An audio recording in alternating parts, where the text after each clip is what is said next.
रोहित भाई, मेरे को कॉन्ट्रैक्टर में एसी कॉन्ट्रैक्टर डीसी कॉन्ट्रैक्टर कैसे पता चलेगा ये कौन सा कॉन्ट्रैक्टर है? उसके बारे में मुझे बताइए। डोंट वरी, मैं बताता हूँ आपको। सबसे पहले तो आप इसके नेम प्लेट को देखेंगे तो ज़रूरी नहीं है कि इस तरीके से इस तरफ या इस तरफ लिखा हो कॉइल का ऑपरेटिंग वोल्टेज। बहुत सारे मैन्युफैक्चरर अलग अलग जगह लिख के देते हैं। मेनली जब आप देखेंगे इसके तो जो A1 और A2 टर्मिनल है उसके पास में ही लिखा है 240 वोल्ट 50-60 हर्ट्ज। तो इसका जो कॉइल का ऑपरेटिंग वोल्टेज है वो 240 वोल्ट है। यानी आप सिंगल फेस से प्रोवाइड करेंगे A1 और A2 पे तो ये ऑपरेट होने लगा, यानी कि ये AC टाइप कॉन्टेक्टर है।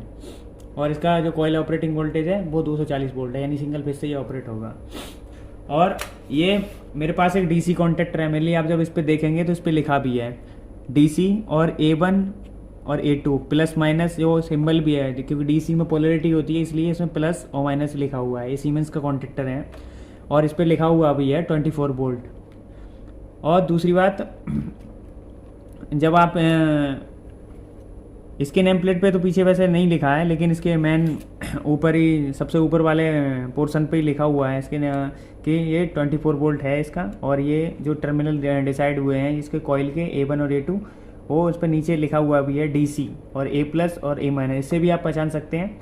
और दूसरी बात, जब आप इसका जो नंबर है जो मैन्युफैक्चरर द्वारा डिसाइड किया गया है, ये नंबर आप जब डायरेक्टली गूगल पे डालेंगे तो ये कॉन्ट्रैक्टर की सारी डिटेल आ जाएगी, तो उसके द्वारा भी आप देख सकते हैं। अगर ये मिट गया हो तो, अगर आपको नहीं दिख रहा है तो आप इस नंबर को जो कि इसका सीरियल नंबर है वो डाल सकते हैं और आसानी से इसके बारे में आप सारी डिटेल फाइंड कर सकते हैं।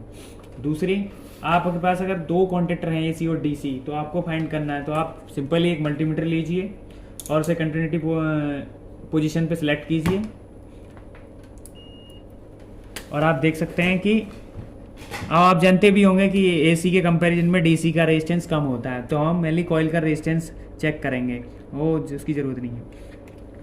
तो मैंने कॉइल के टेस्ट बोर्ड पे लगाया और आप देख सकते हैं कि इसका जो रेजिस्टेंस आया हुआ अप्रॉक्सीमेट 200 ओम है। और जब मैं इसकी कॉइल का रेजिस्टेंस चेक करूँगा तो आप देख सकते हैं मल्टीमीटर में कि वो 600 प्लस ही है।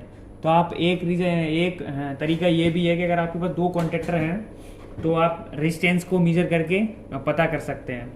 एग्जैक्ट रेजिस्टेंस की वैल्यू आप इसके कैटलॉग के थ्रू ही पता कर सकते हैं कि कितना रेजिस्टेंस इसके कॉइल का होना चाहिए। फिलहाल हमें केवल कंपैरिजन करना था इसमें, तो मैंने आपको दिखा दिया कि कंपैरिजन कैसे होता है। आप रेजिस्टेंस के थ्रू भी पता कर सकते हैं कि कौन सा कॉन्ट्रैक्टर AC का है, कौन सा कॉन्ट्रैक्टर DC का है। लेकिन सबसे पहले आपको उसका नेम प्लेट को ही अच्छे से सभी तरफ से देखना है। उस पर कहीं ना कहीं लिखा रहता है कि इसका ऑपरेशनल वोल्टेज क्या है, AC है, DC है और कितने मैग्नीट्यूड का है। तो आपको जानकारी अच्छी लगी हो तो हमारे साथ बने रहिए, चैनल को सब्सक्राइब कीजिए और अगर आपको अच्छी लगे तो अपने दोस्त के साथ शेयर भी कीजिए। Thanks for watching.